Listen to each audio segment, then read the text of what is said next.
Bismillahirrahmanirrahim. Assalamualaikum warahmatullahi wabarakatuh. Alhamdulillah nasta'inuhu wa nastaghfiruh wa na'udzu billahi min syururi anfusina may yahdihillahu fala mudhillalah wa may yudlil fala hadiyalah. Wa asyhadu an la ilaha illallah wahdahu la syarikalah wa asyhadu anna Muhammadan abduhu wa rasuluh. Arsalahu bil haqqi basyira wa nadhiran baina yaday sa'ah. May yuti'illaha wa rasulahu faqad rasida wa may ya'sihima fa innahu la yadurru ila nafsah wa la yadurullaha syai'a. Allahumma sholli ala Muhammad wa ala ali Muhammad kama sholaita ala Ibrahim wa ali Ibrahim innaka Hamidum Majid. Wa barik ala Muhammad wa ala ali Muhammad kama barakta ala Ibrahim wa ali Ibrahim innaka Hamidum Majid. Para remaja, kaum muslimin dan muslimat rahimani rahimakumullah. Salat yang dilakukan itu seharusnya kita lakukan dengan benar sesuai dengan petunjuk dari Rasulullah SAW. Karena terkadang kita melihat ada orang yang sholat tapi sholatnya sangat cepat, baik rukuknya, sujudnya, dan bacaan-bacaan lainnya, sehingga sholatnya itu kurang bermakna. Padahal kalau sholat maka hendaklah dilakukan dengan sebaik-baiknya, terutama rukun sholat itu harus ditunaikan, jangan sampai tidak. Sebab kalau rukun itu tidak dilakukan maka sholatnya tidak sah. Dan di antara rukun sholat adalah tumakninah.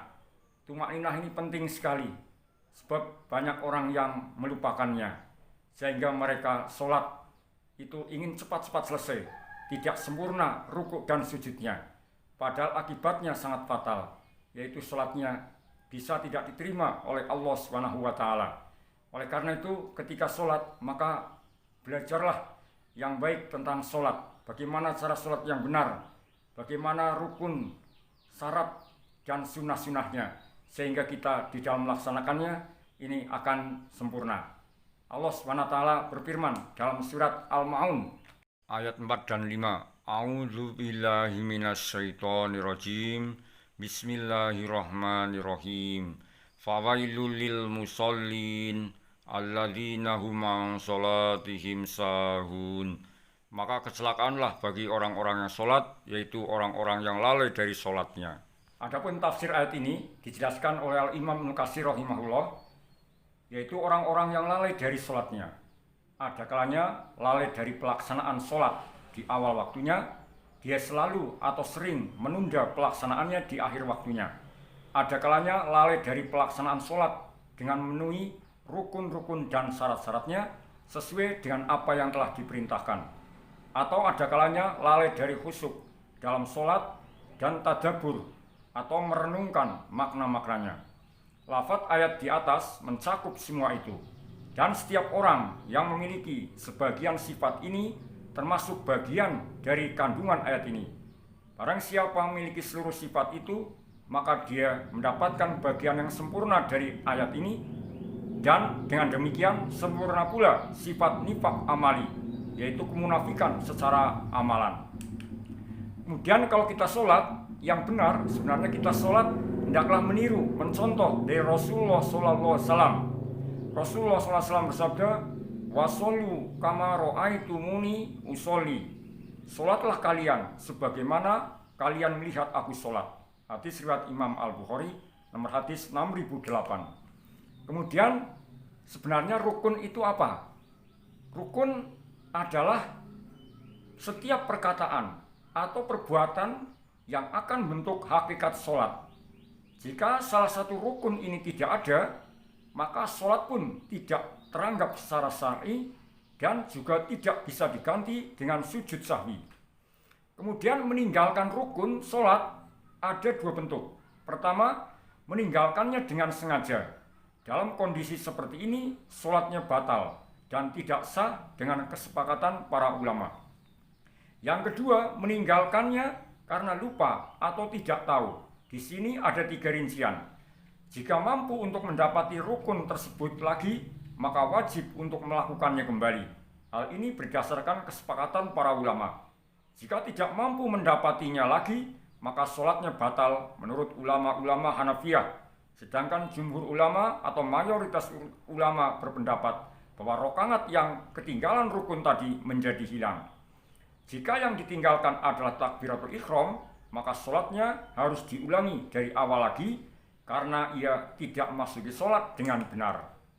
Kemudian dasar yang menunjukkan bahwa tumak ninah termasuk wajib dalam sholat adalah hadis dari Abu Qatadah radhiyallahu anhu. Rasulullah SAW bersabda, aswa'un nasi sarikotan alladhi yasriku min sholati. Qalu ya Rasulullah, wa kaifa yasriku min sholati? Qala la yutimmu ruku'uha wala sujuduha aw qala la yuqimu sulbahu fir ruku'i was sujud. Sejahat-jahat mencuri adalah yang mencuri dari sholatnya. Para sahabat bertanya, wahai Rasulullah, bagaimana mencuri dari sholatnya? Rasulullah SAW bersabda, ia tidak menyempurnakan rukuk dan sujudnya. Atau beliau bersabda, ia tidak menegakkan punggungnya ketika rukun dan sujud. Hadis riwayat Imam Ahmad, nomor hadis 569, dan Syekh Abdullah Al-Fauzan mengatakan dalam Minhah Al-Alam bahwa sanad hadis ini sahih. Kemudian sebenarnya tumak ninah itu apa? Dijelaskan bahwa tumak ninah yang dimaksud adalah as-sukun atau tenang, walaupun hanya sebentar. Sedangkan yang dimaksud dengan istilah adalah diamnya anggota tubuh beberapa saat, yaitu sebelum melakukan gerakan sholat berikutnya. Kemudian dijelaskan oleh Syekh Salim bin Samir Al-Hadrami yang menyebutkan pengertian tumak ninah dalam kitabnya, bahwa pengertian tumak ninah dalam kitab Safinatun Najah adalah sukunun ba'da harokat bihaitsu yastakiru kula mutbin mahillah biqadri subhanallah. Yang artinya tumak ninah adalah diam sesudah gerakan sebelumnya, sekira-kira semua anggota badan tetap tidak bergerak dengan kadar waktu lamanya membaca bacaan tasbih atau subhanallah. Kemudian kita harus tahu bahwa tumak ninah dan rukuk ini termasuk rukun sholat yang keempat. Nabi Muhammad SAW pernah mengatakan pada orang yang jelek sholatnya, sampai ia disuruh mengulangi sholatnya beberapa kali karena tidak memenuhi rukun. Tumarka hatta tatma'inna rokingan. Kemudian rukuklah dan tumak ninahlah ketika rukuk. Hadis riwayat Imam Al-Bukhari nomor hadis 793 dan Imam Muslim nomor hadis 397. Kemudian hadis yang terkenal dengan al-musi fi sholati, orang yang jelek dalam sholatnya. Di sini dijelaskan ada seorang sahabat yang sholat tapi kurang sempurna rukuk dan sujudnya, sehingga disuruh untuk mengulang sholat sampai 3 kali. Ngan Abi Hurairah anna Nabiyya sallallahu alaihi wasallam dakhala al-masjid fadakhala rajulun fasalla thumma jaa fasallama 'alan nabi sallallahu alaihi wasallam. Faraddan Nabi sallallahu alaihi wasallam alaihi salam faqol irji fasolli fa innaka lam tusolli fasalla thumma jaa fasallama 'alan nabi sallallahu alaihi wasallam faqol irji fasolli fa innaka lam tusolli salatan faqala wallazi ba'atsaka bil haqq fama uhsinu ghairahu fa'allimni qala idza kumta ila sholati fakabbir thumma qra ma tayassara maka minal Qur'an thumma rka hatta tatma'inna rakingan thumma rfa hatta taqtadila qa'iman thumma sujud hatta tatma'inna sajidan thumma rfa hatta tatma'inna jalisan thumma sujud hatta tatma'inna sajidan thumma f'al dzalika fi sholatika kulliha. Dari Abu Hurairah radhiyallahu anhu, Nabi SAW ketika masuk masjid, maka masuklah seseorang, lalu ia melaksanakan sholat. Setelah itu, ia datang dan memberi salam kepada Nabi SAW. Lalu beliau menjawab salamnya. Beliau berkata, ulangi sholatmu, karena sungguhnya engkau tidaklah sholat. Lalu ia pun sholat dan datang, lalu memberi salam kepada Nabi SAW. Beliau tetap berkata yang sama seperti sebelumnya, ulangilah sholatmu, karena sungguhnya engkau tidak sholat. sampai diulangi hingga 3 kali. Orang yang jelek sholatnya tersebut berkata, demi yang mengutusmu membawa kebenaran, aku tidak bisa melakukan sholat sebaik dari itu. Makanya ajarilah aku. Rasulullah SAW bersabda mengajarinya, jika engkau hendak sholat, maka bertakbirlah. Kemudian bacalah ayat Al-Quran yang mudah bagimu. Lalu rukuklah dan sertai tumak ninah ketika rukuk. Lalu bangkitlah dan beriktidallah sambil berdiri. Kemudian sujudlah sertai tumak ninah ketika sujud. Kemudian bangkitlah dan duduk di antara 2 sujud sambil tumak ninah. Kemudian sujud kembali sambil disertai tumak ninah ketika sujud. Lakukan seperti itu dalam setiap sholatmu. Hadis riwayat Imam Al-Bukhari nomor hadis 793, Imam Muslim nomor hadis 397. Kemudian di antara penjelasan atau syarah hadis ini, di antaranya bahwa Nabi SAW menyuruh mengulangi sholat hingga 3 kali untuk mengingatkannya barangkali ia lupa atau memantapkan ilmunya jika ia tidak tahu. Seperti ini akan mudah diterima. Ini bukan karena ingin mentakzir atau mengingatkan keras pada orang yang salah, namun ini dalam rangka meluruskan. Kemudian dalam riwayat An-Nasa'i disebutkan dari Rifa'ah bin Rafi, ia berkata, kuntu ma'a Rasulillahi sallallahu alaihi wasallam jalisan fil masjid, fadahola rajulun fasolla rok'ataini thumma ja'a fasallama ala nabi sallallahu alaihi wasallam wa qad kana nabi sallallahu alaihi wasallam yarmukuhu fi sholati faradda alaihi salam thumma qala lahu irji fasolli fa innaka lam tusolli farajanga fasolla thumma jaa fasallama ala nabi sallallahu alaihi wasallam faradda alaihi salam thumma qala irji fasolli fa innaka lam tusolli hatta kana inda tsalitsah awir rabi'ah faqala walladzi anzala alaikal kitaba laqad jahadtu wa harastu fa arani wa allimni qala idza aratta an tusolliya fatawaddo fa ahsana wudu'aka thumma istaqbilil qiblata fakabbir thumma rka hatta tatma'inna rakingan thumma rfa hatta taqtadila qa'iman thumma sujud hatta tatma'inna sajidan thumma rfa hatta tatma'inna qa'idan thumma sujud hatta tatma'inna sajidan thumma rfa fa idza atmamta sholataka ngalahada faqad tamat wa man taqasta min hada fa innama tantaki suhu min sholatik. Aku pernah bersama Rasulullah SAW duduk-duduk di masjid. Maka ada seseorang yang masuk dan mengerjakan sholat 2 rakaat. Kemudian ia datang dan mengucapkan salam pada Nabi SAW, dan Nabi SAW memperhatikan terus sholatnya. Kemudian beliau menjawab salam. Lalu beliau berkata, ulangilah sholatmu karena sesungguhnya engkau belum sholat. Lantas ia kembali kemudian mengulangi sholat. Kemudian ia datang dan mengucapkan kembali kepada Nabi SAW.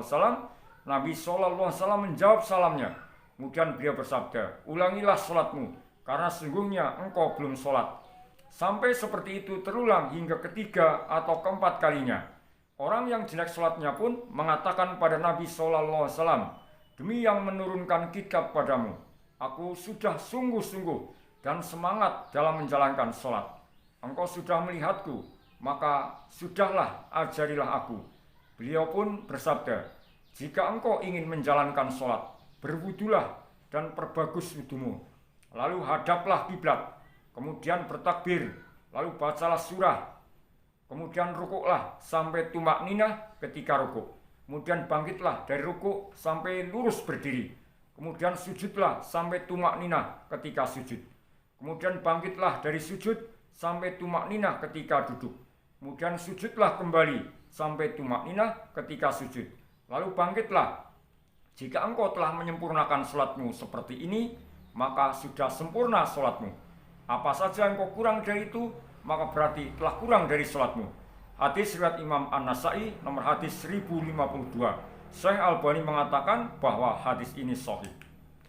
Kemudian ada 4 yang harus kita lakukan sholat dengan tumak ninah, yaitu dari para ahli fikih yang mencatat ada 4 rukun wajib tumak ninah di dalam sholat, yaitu 1. Tumak ninah ketika ruku, yang kedua tumak ninah ketika iktidal, yang ketiga tumak ninah ketika sujud, dan yang keempat tumak ninah ketika duduk di antara 2 sujud. Jadi sebelum berpindah ke gerakan selanjutnya, hendaklah orang yang sholat melakukan tumak ninah atau diam sejenak, kira-kira selama bacaan subhanallah. Kemudian kalau kita sholat dengan tidak benar, tidak sempurna rukuk dan sujudnya maupun yang lainnya, apa akibatnya atau kejelekannya? Yang pertama, tidak diterima sholatnya. Rasulullah SAW bersabda, innar rajula la yusolli sitina sanatan ma tuqbalu laha sholatun la'allahu yutimmu ruku'a wa la yutimmu sujuda wa yutimmu sujuda wa la yutimmu ruku'. Sesungguhnya ada seseorang yang sholat selama 60 tahun namun tidak diterima oleh Allah amalan sholatnya selama itu, walaupun 1 sholat pun. Boleh jadi sebabnya dia sempurnakan rukuknya, tetapi sujudnya kurang sempurna. Demikian pula sebaliknya. Hadis Hasan riwayat Ibnu Abi Saibah dari Abu Hurairah radhiyallahu anhu dalam kitab Shahih At-Targhib nomor 596. Kemudian yang kedua, di antara kejelekan sholat yang tidak tumak ninah, yaitu termasuk sejahat-jahat pencuri. Nabi SAW bersabda, aswa'un nasi sarikotan alladhi yasriku min sholati. Qalu ya Rasulullah wa kaifa yasriku min sholati? Qala la yutimmu ruku'uha wa la sujuduha. Sejahat-jahat pencuri adalah yang mencuri dari sholatnya. Para sahabat bertanya, wahai Rasulullah, bagaimana mencuri dari sholat? Rasulullah SAW bersabda, dia tidak sempurnakan rukuk dan sujudnya. Hadis riwayat Imam Ahmad, nomor hadis 11.532. Disahihkan oleh Imam Al-Albani dalam Shahihul Jami, nomor 986.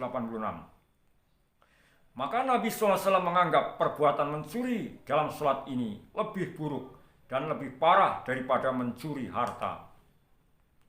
Kemudian dijelaskan para alim ulama mengambil kesimpulan dari hadis ini bahwa orang yang rukuk dan sujud namun tulangnya belum lurus, maka sholatnya tidak sah dan dia wajib mengulanginya.